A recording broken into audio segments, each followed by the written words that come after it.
Solid waste ম্যানেজমেন্টের নজির জলপাইগুড়িতে কঠিন বর্জ্য ব্যবস্থাপনায় ময়নাগুড়িতে অত্যাধুনিক বন্দোবস্ত করা হয়েছে। খাগড়াবাড়িতে এবার স্মার্ট গাড়িতে আবর্জনা সংগ্রহ করা হচ্ছে। আরো বিশদে জানবো শান্তনুর কাছ থেকে। শান্তনু, স্মার্ট গাড়িতে কিভাবে আবর্জনা সংগ্রহ চলছে? সলিড ওয়েস্ট ম্যানেজমেন্ট থেকে সবচেয়ে বেশি অভিযোগ থাকে যে বাড়িগুলো থেকে আবর্জনা সংগ্রহের কথা, সেখানে কিন্তু নিয়মিত আবর্জনা সংগ্রহ করা হয় না। সেক্ষেত্রে কিন্তু জিপিএস সিস্টেমকে এখানে ব্যবহার করা হয়েছে, কিউআর কোডকে ব্যবহার করা হয়েছে। অর্থাৎ প্রত্যেকটি বাড়ি থেকে কিন্তু আবর্জনা সংগ্রহ করবে এই গাড়ি। স্মার্ট গাড়িতে কি কি থাকছে?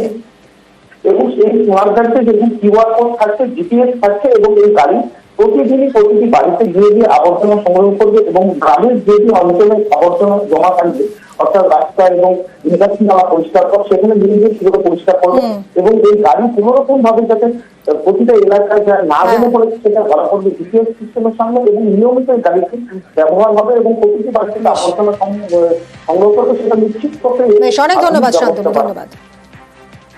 অন্য কোথাও এই এত অ্যাগ্রেসিভলি কেউ করেনি, এখানেই প্রথম, এবং এখন আমরা অন্য জেলাতেও এটা ছড়িয়ে দিই। ইট ইজ এ সাকসেস, ভালো কাজ।